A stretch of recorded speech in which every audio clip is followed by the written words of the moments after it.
Appelez-moi Justin Katonga, je suis dans la cellule de communication.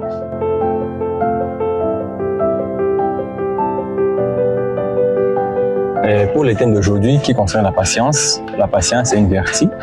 Alors pour ce qui est de cette vertu de patience dans l'éducation de l'enfant, moi je pense que c'est une question très délicate, c'est une question très importante.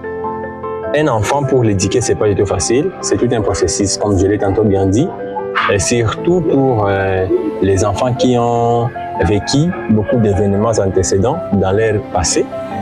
Pour les éduquer, il faut nécessairement la patience. Normalement, pour transmettre un message, pour transmettre une éducation, c'est pas un fait au hasard. Ça demande des étapes.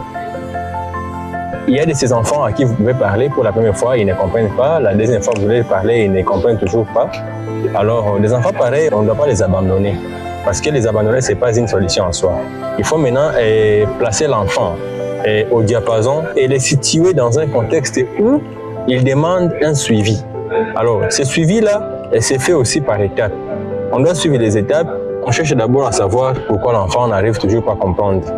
Les conseils qu'on lui prodigue, pourquoi il n'arrive toujours pas à les mettre en pratique. Après cela, on essaye de se mettre dans la peau de l'enfant, on comprend les situations que l'enfant avait vécues ou les situations qui avaient fait à ce que l'enfant ne se sent toujours pas réceptif.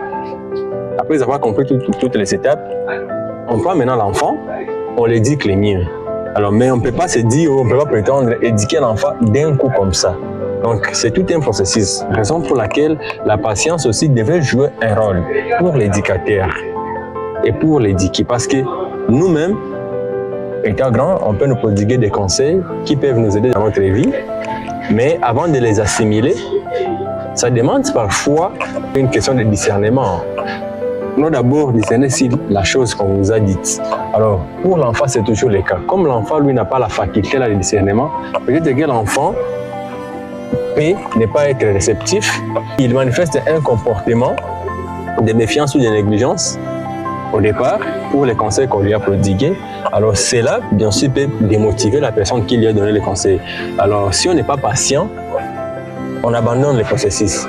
Pourtant, si on mettait en avant la patience, on devrait comprendre pourquoi l'enfant a manifesté tel comportement. Et après avoir compris, on se met maintenant dans la peau de l'enfant et on essaie de l'éduquer le mieux possible.